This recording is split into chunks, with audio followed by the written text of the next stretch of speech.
muchas gracias por la invitación y por este espacio para conversar. Efectivamente, yo trabajo en espacio público. Si quieren, ahí podemos escuchar el tema de las cifras, que en general cuando invitan algo ha sido como el tema más recurrente.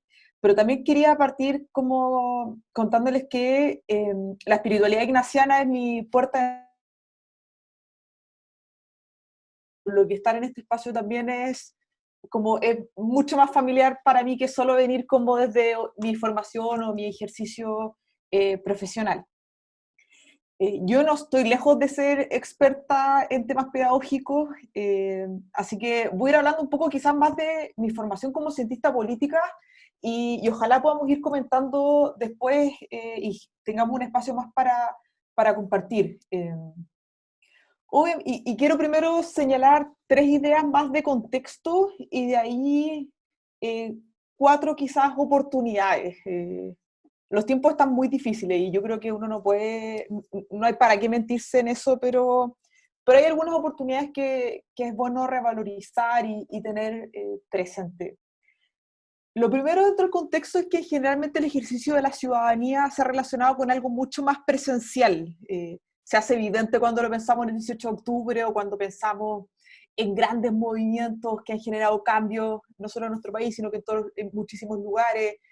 Cuando uno piensa en ejercicio de ciudadanía, imagino también con los más chicos, es algo súper concreto, es participar de un debate, es ir a una asamblea, asistir a una marcha donde nos organizamos, son trabajos u operaciones que imagino que los distintos establecimientos donde ustedes trabajan tienen, son actividades a las cuales yo asisto. Tienen un momento, una hora de inicio, hay un lugar donde pasan, son espaciales en el fondo, lo que dificulta mucho imaginarlo a cómo estamos hoy día. Lo segundo es constatar que, pese a ello, la democracia y nuestra pertenencia a una comunidad política no están en cuarentena o están congeladas en este contexto. Nuestra pertenencia a una comunidad política no está en un estado de excepción constitucional. Con esto no quiere decir que nos tenemos que revelar al estado constitucional, a la excepción constitucional en la cual hoy día estamos, pero porque evidentemente estamos viendo muchas restricciones y mi invitación obviamente es a respetarlas, pero el ejercicio ciudadano y nuestra pertenencia a esta comunidad política en ningún sentido está ni en cuarentena ni en un estado de excepción. Y lo tercero es que, dadas estas dos condiciones, el desafío no es educar en nuevos valores ciudadanos, sino que pensar en nuevas formas de ejercicio ciudadano, teniendo siempre a la base los valores ciudadanos que son transversales al, a la coyuntura que estemos viviendo. Eso como en modo súper contextual. Pero ¿qué oportunidades veo yo en este escenario adverso? Lo primero es que no sabemos nada, absolutamente nada. Y todos estamos viviendo y luchando con esta incertidumbre, y la incertidumbre está en todos los niveles.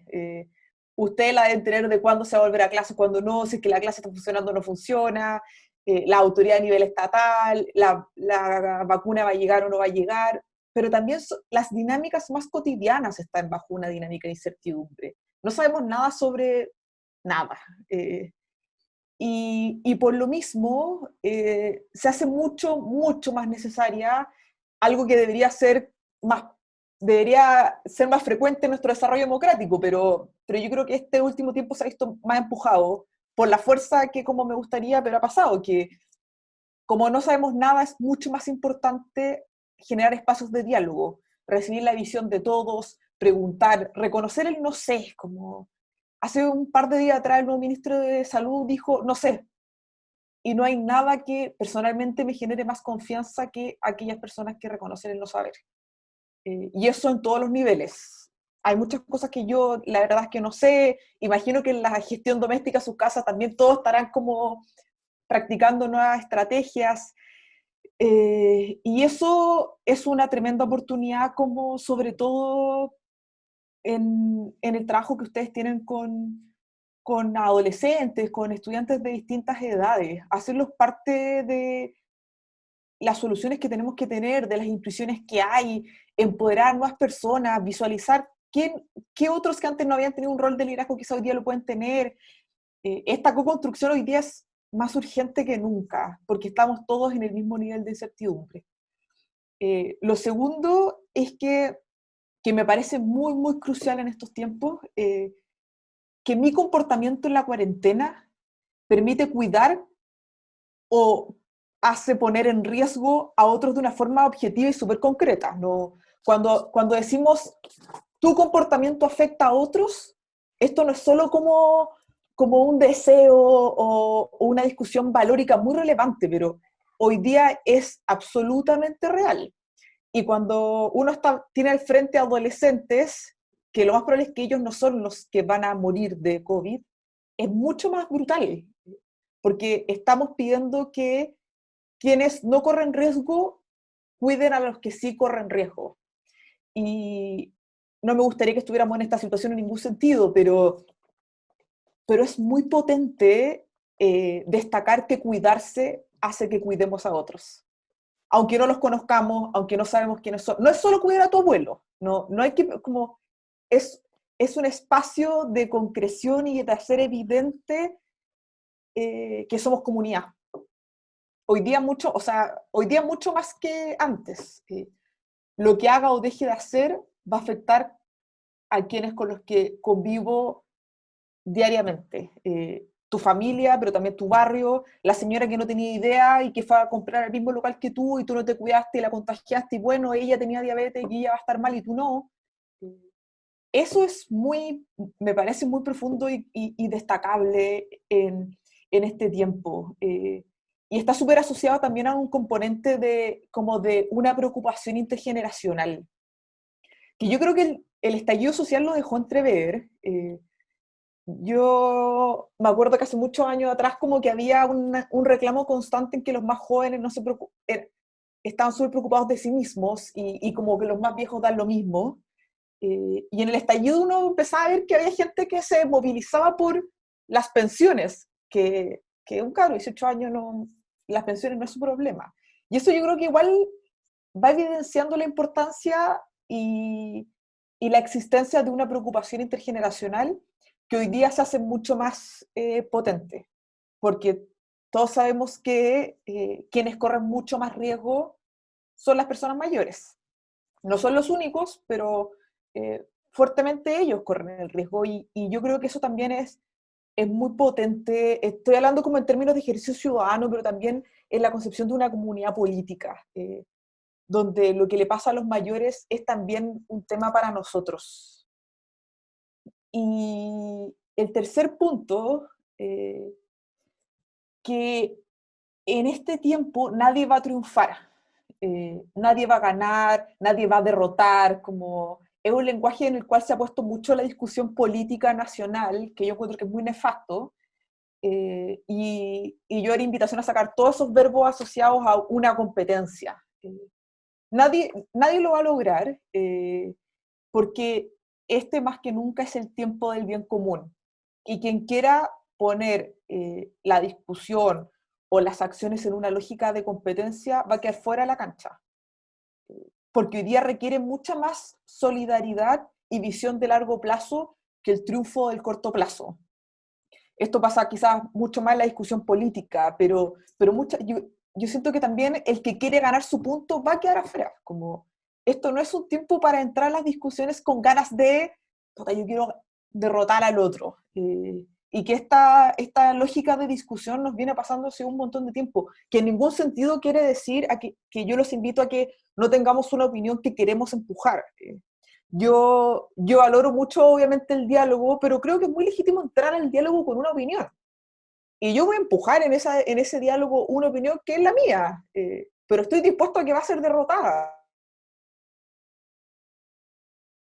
Tanto en riesgo que el que sale de la discusión diciendo, puta, que bien gané, no está entendiendo las lógicas en las cuales nos estamos moviendo hoy día. Y un cuarto punto, que aquí yo guardo muchas de mis esperanzas como en el desarrollo del país, está muy asociado a la revalorización de lo público, del espacio compartido, de, de que esta crisis al final pone en evidencia la importancia de fortalecer eso también. Muchas veces las discusiones como lo público es malo, es de mala calidad, es dejado, es visto en menos, porque el que pueda pagar está corriendo riesgos igual en esto. Y hoy día, lo voy a poner en algo súper concreto, que es el tema del acceso a la salud. Si hace un año, esto ha pasado siempre en nuestro sistema de salud, pero mucha gente muere en la lista de espera. Es algo que se ha intentado mejorar, hay ley de urgencia, pero hay gente que muere en la lista de espera. Y todos lo sabemos, pero el horror como ciudadano no era tan fuerte, porque también, no nos vamos a meter en otros temas, pero está súper asociado a que en nuestro país los bienes públicos están, no hay bienes públicos donde nos encontremos, entonces la élite no accede a esos bienes públicos, por lo tanto el horror es menor, porque no sabemos lo que vale, o sea, lo que pesa estar ahí. Pero hoy día que una persona se muera en una lista de espera por COVID, les aseguro que sería un horror. Y eso cambia paradigmas de sociedad, de como si lo ponemos en los códigos del último tiempo, como del nuevo pacto que vamos a tener, la importancia que hayan mínimos que compartamos, que nos encontremos y que vivamos experiencias iguales, ni siquiera similares. Eso también va a ser muy potente, que la Ani me decía algunas preguntas, eso va a ser muy potente en un nuevo ejercicio de ciudadanía, finalmente. Entonces, como para ir cerrando esto y ahí que lo vayamos conversando, la invitación es a reconocer que la ciudadanía sigue activa, presente y necesaria, pero que el desafío está en hacer esa actividad ciudadana de una forma nueva, reconociendo también que las nuevas formas muchas veces ponen en mayor desafío a los grupos más vulnerables. O sea, yo tengo internet, eso ya, y no podemos ocultar esa tensión. Y es mucho más urgente porque, bueno, si hacemos los que más votan en Chile son los grupos socioeconómicos más altos, entonces son brechas que se van aumentando y que requieren más esfuerzo, pero tenemos que repensar el ejercicio ciudadano desde una lógica que ya no es espacial, no es asistir a nada, o quizás es asistir a esto, pero muchas otras cosas, y que al final vamos a ir revalorizando ciertas cosas que también teníamos muy olvidadas. Eso como algunos puntos para abrir la conversación. Eso, la idea es que ahora los que tengan preguntas pueden hacerlas. No sé si levantan la mano o dicen como, Dani, tengo una pregunta, la pueden escribir en el chat, como les parezca mejor. Adelante nomás, chiquillos.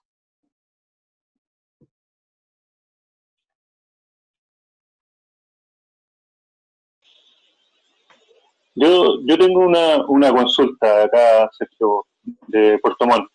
Este tema de que las élites votan, siento que es un poco va asociado a que los beneficios van directo a ellos.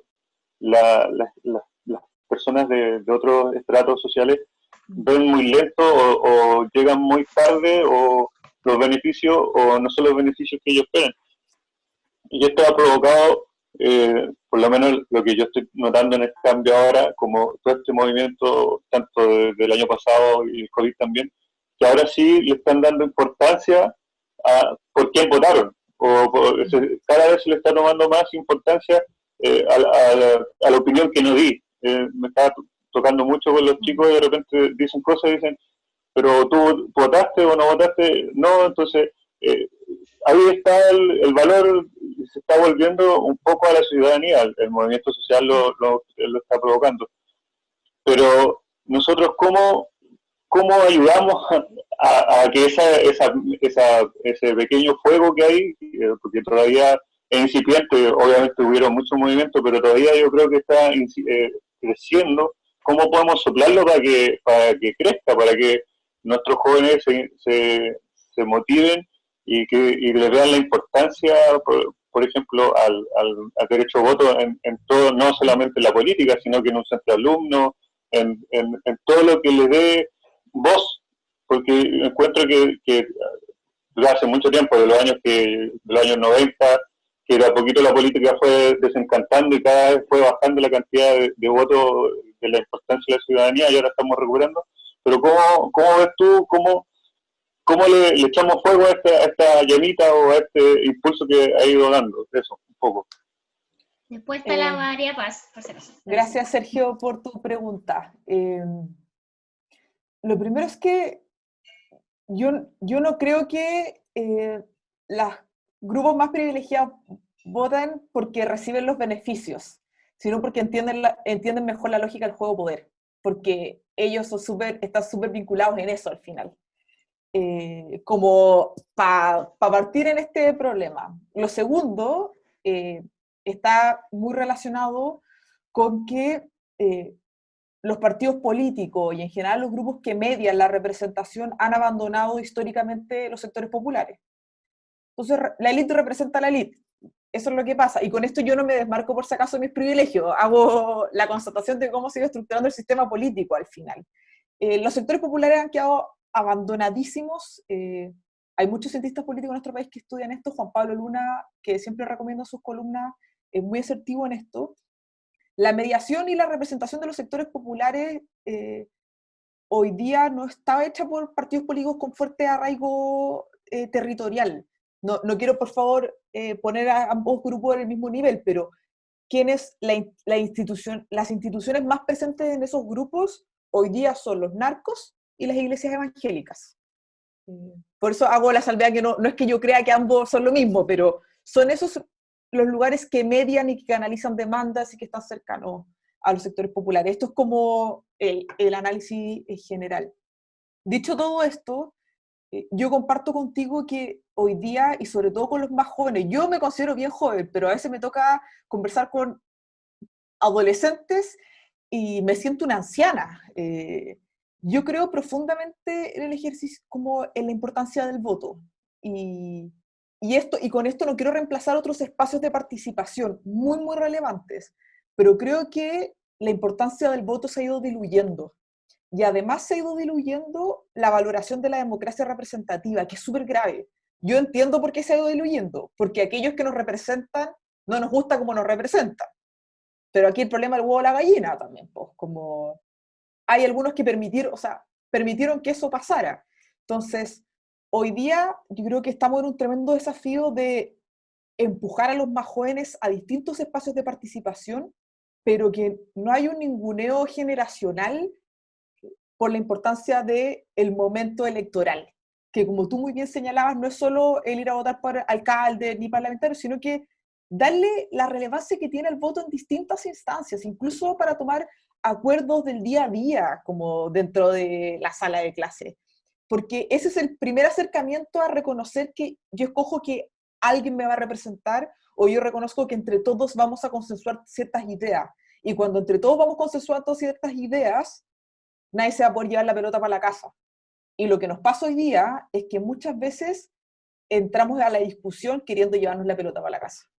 Y eso es súper contrademocrático, finalmente. Por supuesto que me encantaría que esto fuera, que lo que pasa en el país se fuera adecuando lo más posible a mis ideas, pero yo entiendo que ese no es el fin democrático. Y yo ahí creo que ustedes tienen un desafío enorme al respecto. Primero, evidenciar la importancia de la participación política en todas sus dimensiones, incluida la electoral. La segunda es la revalorización de la democracia representativa, que es la que hemos tenido, reconociendo y también relevando los distintos vacíos que esta tiene. Yo creo que la democracia representativa en todo el mundo está haciendo crisis y hay que pensar en distintos mecanismos que permitan que no tengamos una explosión como la de octubre para darnos cuenta que la gente no se sentía representada y que la aguja no se estaba moviendo como se tenía que mover. Pero también la necesitamos para poder llegar a acuerdos. Y lo tercero es que cuando hablo de la revalorización de lo público, también hablo de la revalorización de la política. Yo trabajé varios años en el techo, y cuando yo trabajaba en el techo, y iba a algún lugar y decía, no, ¿dónde trabajas tú? Y yo decía, en el techo, la gente que yo no describía así mi trabajo, pero la gran mayoría de las personas, sobre todo los más adultos, decían que amoroso. Y a mí igual me molestaba un poco porque yo sentía que mi trabajo no era amoroso. O sea, que no, eso no lo iba a describir, pero entendía de dónde venía.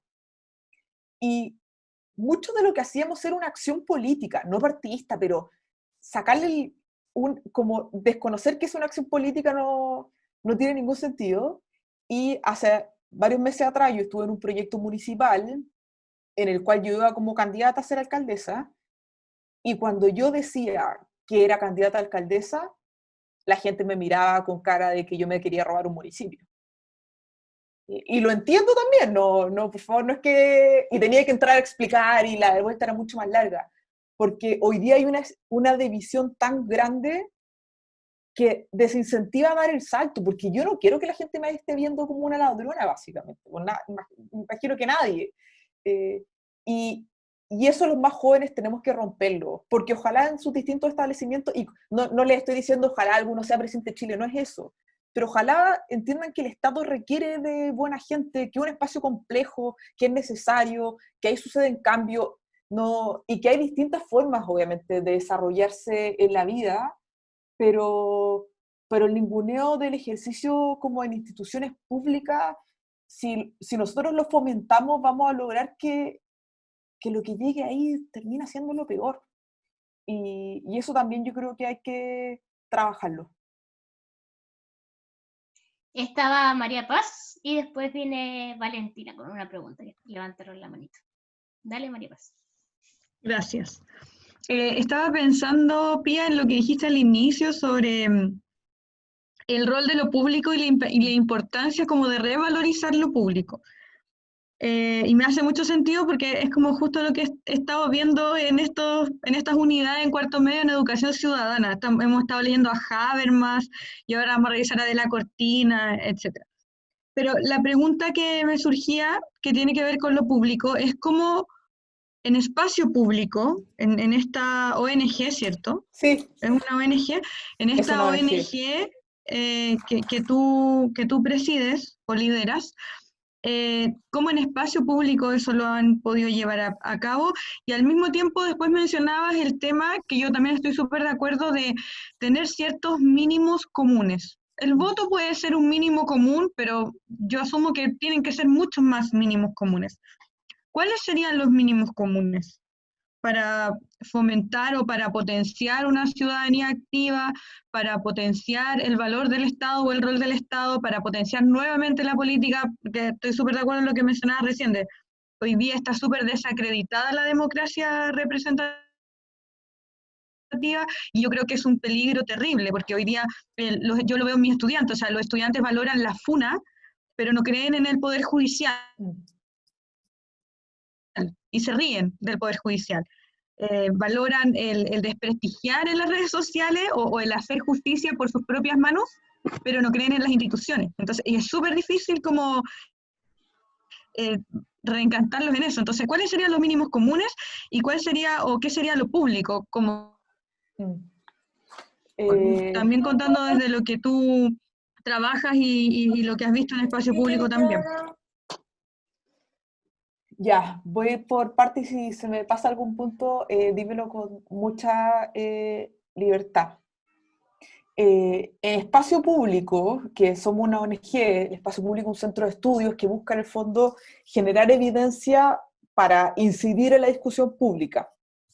Y en esto somos muy estrictos, como siempre tiene que haber como ideas, investigación, como algo que permite empujar, pero con menos intuición y como con mucha evidencia al respecto. Cuando partimos en esta discusión con el Ministerio de Salud por las cifras, la frase del ministro de Salud al principio fue, que yo creo que la debo tener anotada por aquí, porque me servía para un documento que estaba preparando, fue: creo que jugar a los dados y magia con los números no es adecuado. Eso fue lo que nos dijo el ministro de Salud.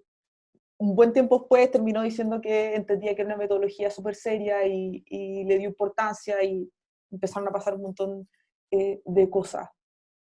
La forma en la cual hemos concebido el último tiempo nuestra deliberación pública pone como si yo estoy en desacuerdo soy un enemigo. Y eso es una dialéctica muy nociva para el juego democrático. Porque en el fondo, cuando nosotros entramos en la discusión, entendemos que hay un norte en común, que es el bienestar de nuestro país. Es difícil hoy día, sobre todo por los más jóvenes, entender cuál es ese norte, porque nuestro país lleva mucho tiempo sin ese sueño compartido, como qué país queremos ser hoy día.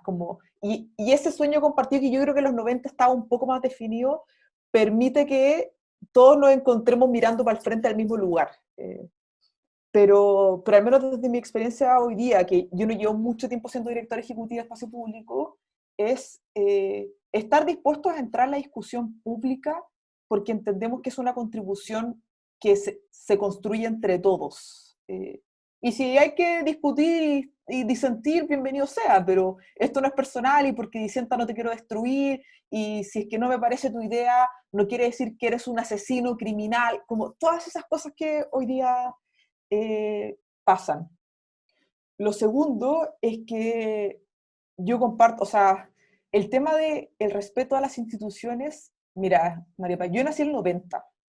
Cuando yo nací, Chile ya era un país democrático. Y Patricio Aylwin ya era presidente de Chile. Yo estudié ciencia política sobre todo porque mi familia había una concepción muy clara sobre la debilidad democrática y sobre la construcción institucional. Mi familia lo pasó, o sea, fue muy dañada en la dictadura y yo valoré mucho crecer en un espacio donde la dictadura no era ese lugar donde nos encontramos con odio, que valoro, o sea, entiendo quienes lo viven así absolutamente, pero a mí no me tocó esa experiencia, sino que era una concepción de que las instituciones podían generar desventajas importantes y que había que constantemente ir repensando eso, permitiendo un diálogo con actores muy variados. Hoy día a los más jóvenes eso les cuesta mucho más.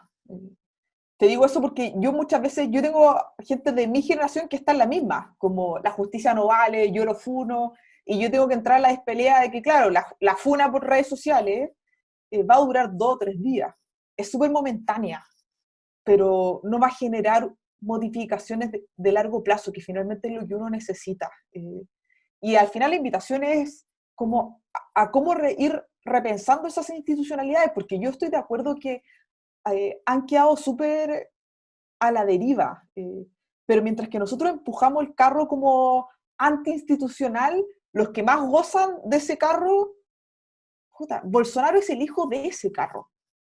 Y yo creo que nuestros más jóvenes tienen que entender que hay que entrar a la cancha y discutir y generar los cambios. Y yo no te digo que estoy como en esta situación rígida a defenderla, pero estar todo el rato de afuera es muy beneficioso para liderazgos que están destruyendo a los países hoy día. Yo comparto contigo que el voto es de las pocas cosas en Chile que nos hace iguales. No se me ocurren otras, lamentablemente. Y creo que tenemos que lograr que haya más espacios que nos hagan iguales. Hoy día he discutido con varios amigos por el tema del funeral ayer de Bernardino Piñera. Me encantaría que hoy día no fuera una polémica, y créanme que personalmente lamento mucho el fallecimiento y empatizo totalmente con el dolor que tendrá el presidente por perder un familiar. Como me da un poco pudor que la polémica del día sea el funeral de un familiar del presidente de la República. Dicho esto, es muy violento que en la despedida de un ser querido en una pandemia seamos iguales. Y es eso al final con lo que hay que enfrentar, porque el presidente marca una línea que nos pone a todos muy difícil. ¿Cómo uno le entra a decir, joder, no, si tenemos que construir espacios donde somos iguales? El voto es de lo poco y hay que hacerlo y ejecutarlo y hacerlo valer. Y necesitamos votar por gente que tenga propuesta y dejar de votar solo por personas y empujar por proyectos. Y en la medida que la ciudadanía demanda mucho más, aquellos que siempre han estado y no les han demandado nada van a empezar a salir. ¿Cuál es el problema hoy día de la representación en muchos lugares? Los partidos políticos no tienen ningún incentivo para llevar gente mejor de la que existe, porque vota tan poca gente que el que tienen solo necesita lo que en la política se llama la máquina. Entonces, un candidato que podrá ser terrible, pero tiene la máquina política, listo, va a ganar. Porque solo basta la máquina cuando nadie más vota. Y nosotros les terminamos regalando las elecciones a ellos al final. Entonces, es una cadena que que yo creo que necesitamos mejor gente en política, sí, necesitamos institucionalidades que permitan también que esa gente esté ahí. Pero yo soy de la idea que también hoy día necesitamos empujar porque tengamos acceso a bienes públicos donde nos hagamos iguales. La capacidad de pago no puede ser el norte de todo en Chile. Y cuando uno dice esto, como que Chile tiene tan la lógica de lo privado, que esto es como que si yo le estuviera diciendo que vamos a ser la Unión Soviética. Yo vengo de vivir un año en Londres, que está lejos de ser la Unión Soviética, lejos, y el NHS, que es el sistema de salud, es donde vamos todos, incluido yo, que era una migrante. Vamos todos en un tema, y el NHS es el sistema, es lo que más enorgullece a los, más que al Reino Unido, no es solo a los ingleses. Y es muy potente que en un sistema de salud toda la ciudadanía se encuentre. Y yo creo que, pongo el ejemplo de salud porque conozco lo del NHS y también porque estamos viviendo una crisis de salud, pero imagino que hay muchos más espacios que van a permitir que esa burbuja se vaya rompiendo y donde la capacidad de pago no determine todas nuestras experiencias dentro de una comunidad política. Me encantaría que nos atreviéramos a dar esa discusión y pensar en distintas formas al respecto. Gracias por la pregunta, María Paz. Ahora Valentina tenía la mano levantada, no sé, Valentina, sí, adelante. Y Jacqueline, que se llama igual que mi madre, por lo demás. Sí, Jackie también.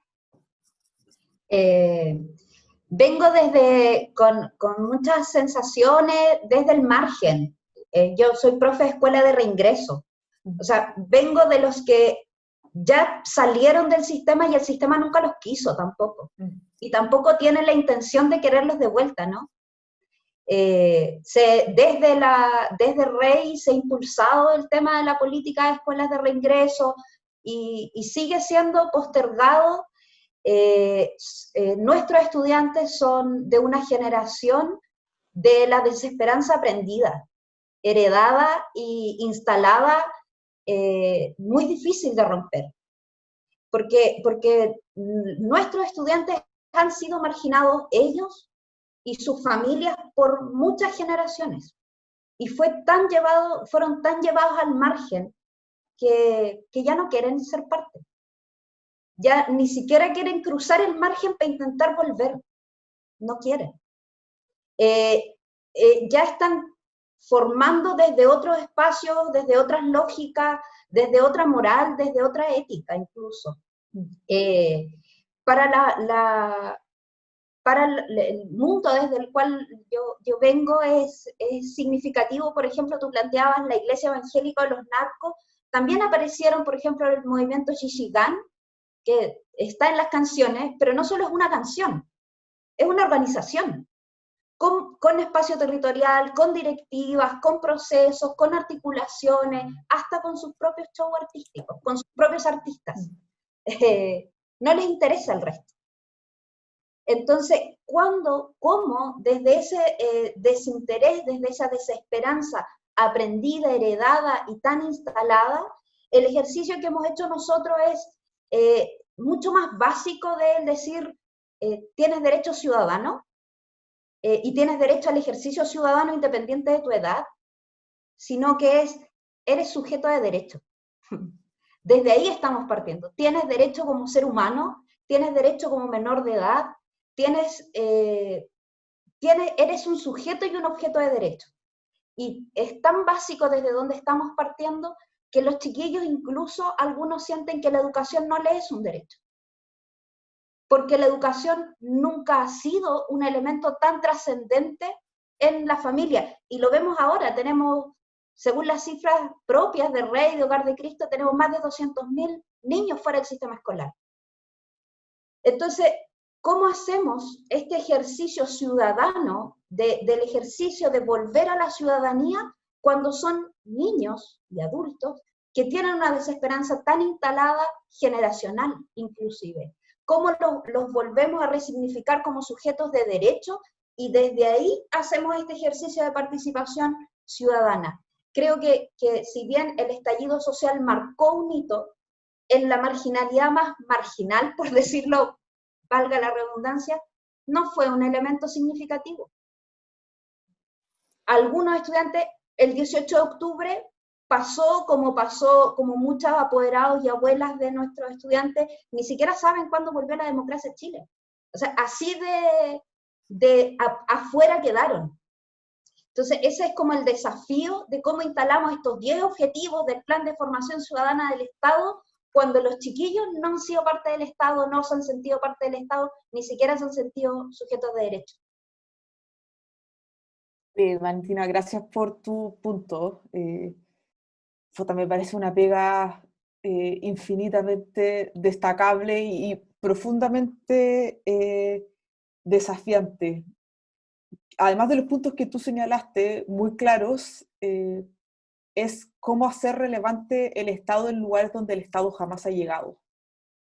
Porque al final es eso, como nuestro Estado no está presente de forma homogénea en el territorio nacional. Y cuando hablo del Estado no hablo del presidente de la República. El Estado hoy día en muchos lugares no llega.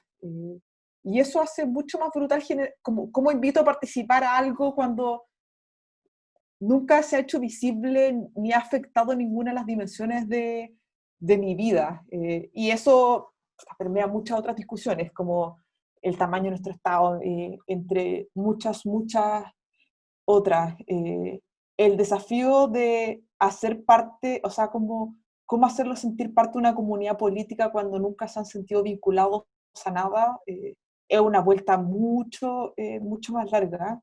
Pero ahí finalmente la escuela termina siendo todo, como en muchos lugares también, como la escuela termina siendo la comunidad política inexistente, el Estado que no llegó, los afectos que en algunos casos tampoco estuvieron. Entonces, claro, pues ahí hay que dosificar las expectativas que uno pueda tener de los 10 objetivos del Plan de Formación Ciudadana. Si uno tiene que dar 300 pasos antes para poder hablar de la importancia de ser un ciudadano cuando muchos no sienten que eso son. ¿Alguien tenía una pregunta? Ya que querías decir algo, sí, dale nomás. Sí, más que una pregunta, quería como comentar un poco que, como de la sensación como casi como de tristeza y pena cuando dices el voto es de lo poco donde somos todos iguales. Y qué triste sentir que algo que es un derecho nuestro, que es donde nos podamos como sentir iguales con los demás.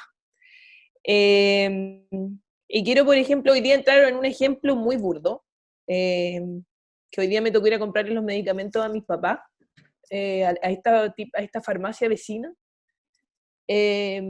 Y creo que aquí encuentro otro lugar donde por lo menos nosotros los osorninos nos encontramos todos y somos todos iguales, porque esto no tiene una diferencia entre clases sociales, quién va a esta farmacia vecina. Y trato de buscar otras formas también en cómo yo, desde mi rol como asesora de un centro de estudiantes, poder motivar a mis alumnos, a mis cabros con los que trabajo permanente, en cómo ellos también traten de ayudar en esta igualdad, del sentirse iguales con otros cuando son alumnos donde tienen muchos privilegios, alumnos de un colegio privado, que hoy todos tienen conectividad, por ejemplo, para poder estar estudiando, para poder seguir conectados a través de las redes, y que tienen muy poca claridad de lo que pueda pasar en otras realidades. Cómo nosotros como asesores poder ayudar en que ellos puedan ser agentes como de igualdad frente a otros. Es mi preocupación hoy, desde esta pantalla, cuando me junto con ellos, el poder seguir trabajando desde acá afuera, porque sí, porque además que ellos también se sienten privilegiados, teniendo también compañeros. Nosotros el colegio tenemos alumnos que también vienen de campamentos, tenemos 51 años de historia de becas. No viven en un mundo donde todos son como de la élite, podríamos decir, de Osorno, sino que también hay compañeros alumnos nuestros que vienen de campamento y de familias vulnerables. Pero es como el desafío permanente de nosotros, es decir, cómo nosotros trabajamos con ellos para que ellos también sean agentes de sentirse iguales con los demás.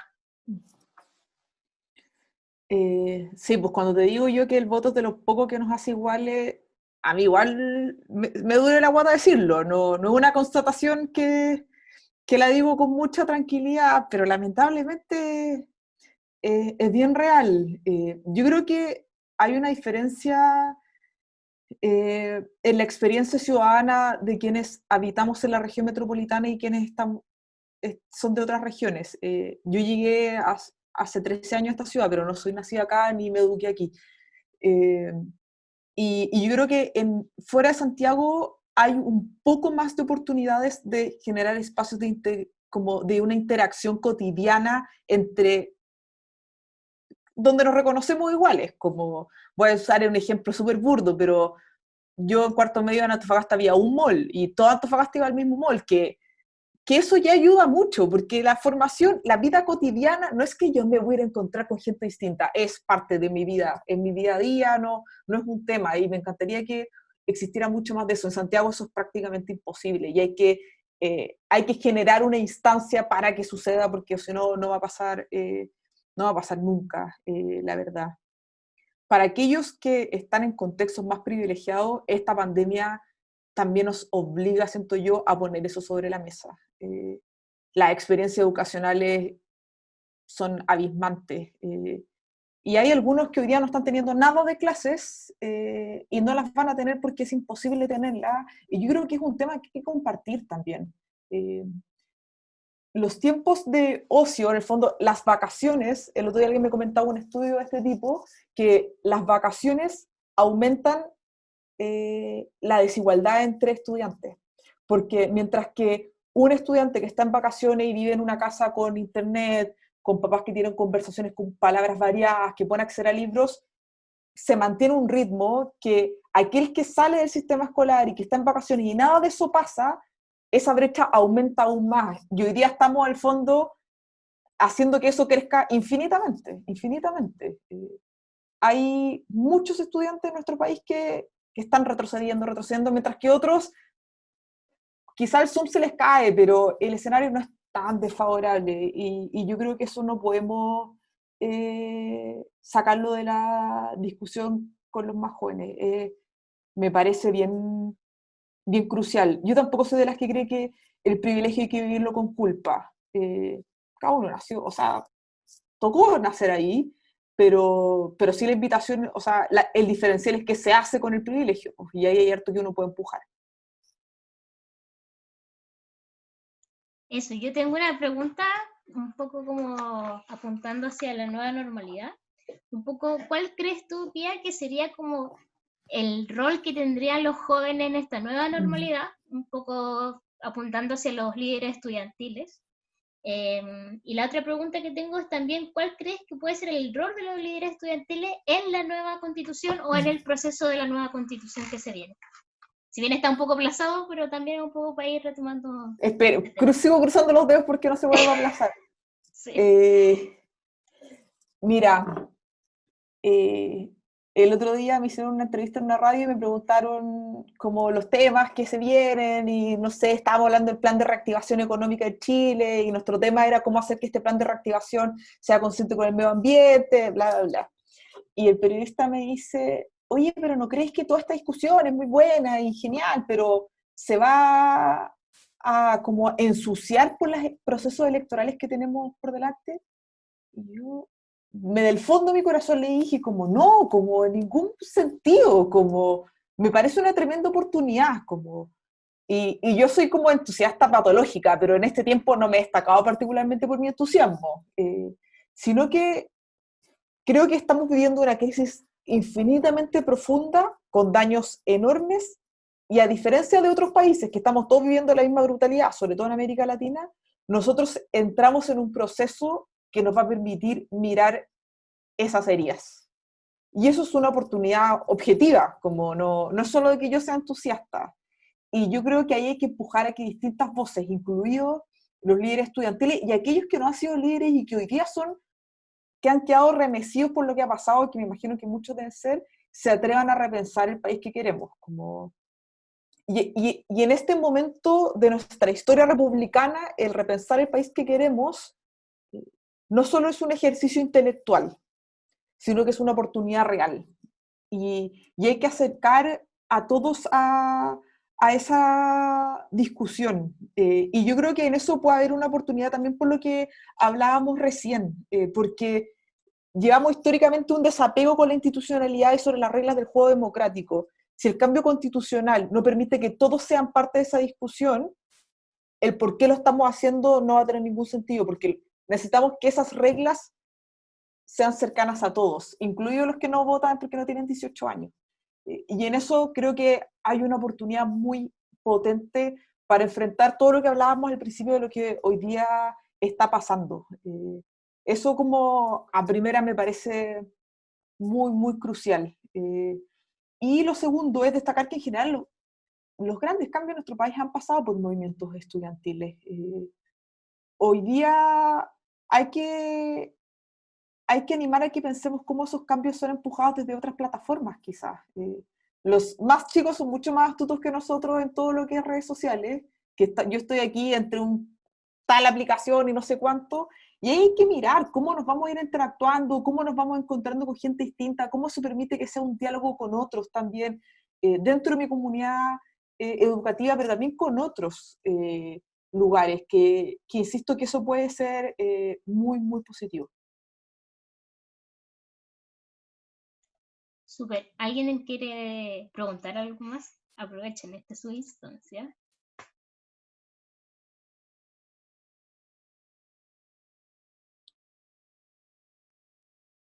¿Sí? ¿No? ¿Estamos? Estamos, parece.